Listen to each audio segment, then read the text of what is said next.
국민들은 얼마나 이 상황이 어떻게 굴러가는지 궁금해하실 측면이 있었을 것이고 그래서 상황 전파를 신속하게 했다.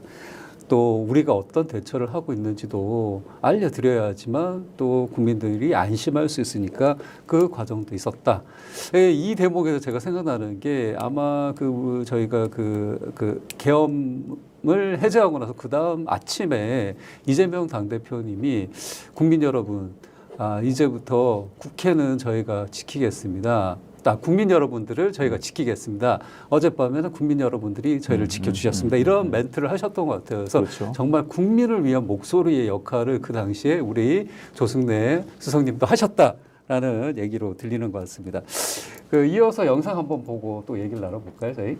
윤석열은 자숙하며 법의 심판을 기다리고 국민의힘은 내란 추종을 중단하십시오.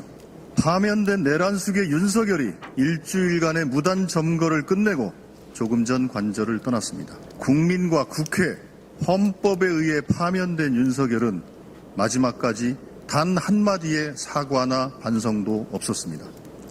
내란숙의 이 관저 농성이 끝난 오늘부로 대한민국의 내란 세력이 발붙일 곳은 없습니다. 끝끝내 내란의 그림자를 추종하는 세력에게 돌아갈 것은 국민의 가혹한 심판뿐입니다. 수석님께서 지금 국회에서 논평을 하시는 영상을 봤습니다. 제가 요새 이제 기자들하고 자주 만날 기회가 있는데, 제가 제일 자랑스러운 면 중에 하나가, 물론 저의 상관이기 때문에 제가 드리는 말씀일 수도 있는데, 조성래 수석 대변인님만큼 대변 활동을 잘하는 사람이 없다라고 평가를 하시더라고요. 아이고, 고마운 일이네요. 네, 저희 다른 부대변이나 이런 사람들에 대해서는 뒷담화도 좀 하기도 하는데 기자들이 정말 다른 말이 없는 그런 논평이 있었습니다.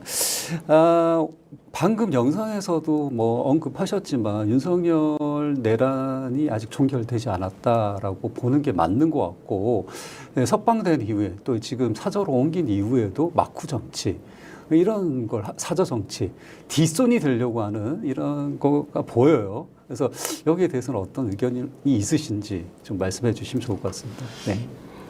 그러니까 이게 개인 비리, 그러니까 권력을 이용한 개인 비리, 물론 권력형 비리도 있을 수 있겠습니다만, 이거는 권력을 이용해 자기 권력을 더 공고히 하려고 했던 내란 획책이기 때문에 그 뿌리가 어디까지 있는지 알 수가 없습니다. 그렇기 때문에 정말로 이거는 발본색원하고 끝까지 책임을 묻는 행위를 하지 않으면 안 되겠다, 이런 생각을 갖게 되고, 윤석열 그 메시지 보세요. 임기가 3년이면 어떻고 5년이면 어떠냐. 내가 다 이기고 왔다. 뭘 이겼다는 건지 모르겠는데 어이없는 얘기를 하고 있죠. 그러니까요. 그리고 그 그를 추종하는 사람들은 마치 무슨 전환길 같은 사람은 무슨 예수님입니까? 마침 지금이 무슨 고난주일, 이번 주말이면 주일이면 부활절 아닙니까? 이 사람들은 정말로 그 윤석열을 예수로 생각하는 것 같아요. 사이비 종교처럼 됐다. 정말로 사이비 종교가 된 겁니까? 된 겁니다. 전광훈이나 손연보 같은 사람들은 그건 기독교라고 보기 어려워요. 우상을 섬기는 사람들 아닙니까? 이단 행위를 하는 이단 것처럼 행위를 하고 있는 거죠. 국민들을 속이고 있고 그렇습니다. 사기를 치고 있다. 그 전환길 같은 사람이 손연보 세이브 코리안과 그 집회 단골 연사였지 않습니까? 그런 사람이 무슨 윤석열을 예수 같다고 얘기합니까? 그건 신성모독이자 그건 우상 숭배죠. 그 측면에서 지금 대선 국면을 접어들면서 여기에도 영향력을 미치려는 게 아닌가라는 생각도 드는데요. 근데 저는 언론에서도 그런 질문을 많이 하던데, 윤석열이 설칠수록 또 민주당한테 좋은 거 아닙니까? 이렇게 질문들을 해요. 근데 그거는 좋고 나쁘고의 문제를 떠나서 그 하나의 공동체가 어떤 결론을 내고 매듭을 지어야 다음 단계로 나아가게 되는데, 이 결론을 못 내게 자꾸 발목을 잡는 거 아닙니까? 그러니까 공동체를 균열시키고 분열로 만들고 계속 갈등을 키우고, 그럼 결론을 못 내게 한다는 거는 그건 우리 사회로서는 치명적인 거죠. 그리고 이 사람을 따르는 자가 많건 적건 계속 따라가면서, 더군다나 공당인 국민의힘조차도 부끄러운 줄 모르고 그 이런 식으로 간다면 대한민국이라는 공동체 민주공화국은 어떻게 되겠습니까? 사실은 그게 문제인 것이지 선거의 유불리는 사실은 지금 큰 의미는 없어 보여요.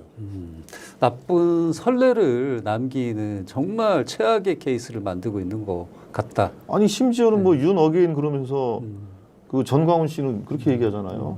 5년 뒤에 다시 출마할 거다. 내란죄는 무죄 될 거고 헌법재판소의 파면 결정은 뭐 이미 돌릴 수는 없는 거지만 그러나 5년 뒤면 출마할 수 있다. 윤 어게인을 주장하는 건데 근데 나라가 절단 나든 말든 그게 얼마나 무책임한 사람들입니까? 상식을 파괴하고 망상을 일반화시키는 그런 과정이라고 볼 수도 있겠습니다.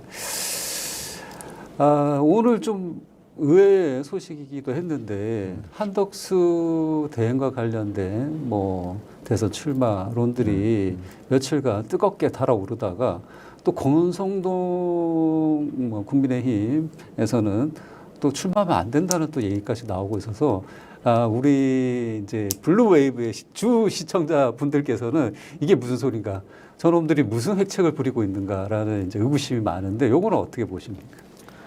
그건 이제 권성동 원내대표 발언을 보면 바로 이틀 전인가 3일 전인가 이런 얘기 됐어요. 그 한덕수 총리의 출마에 대해서 어떻게 생각하냐라고 이제 언론인들이 질문이 있었고 뭐 그거에 대해서 이제 뭐 누구든지 할 수 있다라고 답변을 했습니다. 그리고 나서 추가적인 질문이 어떻게 돼 있었냐면 그럼 국정 공백이 있지 않겠습니까? 라고 질문하니까 뭐라고 대답을 했냐면 다소의 혼란이 있을 수 있지만 국정 공백은 없다. 이렇게 얘기했어요. 그렇게 얘기하면서 한덕수 총리의 출마론이 확 불거진 측면도 있는 거거든요. 공간을 마련해 준 거죠. 그렇죠. 그런데 이제 오늘 한 얘기는 과연 그게 어차피 오늘까지 그 국힘 후보 등록을 하는 날이에요. 그러니까 물리적으로 어렵지 않습니까? 그러니까 이제 국힘 후보로 정상적으로 등록해서 하는 거는 이미 틀렸어요. 그러니까 그게 안 된다라는 것이지.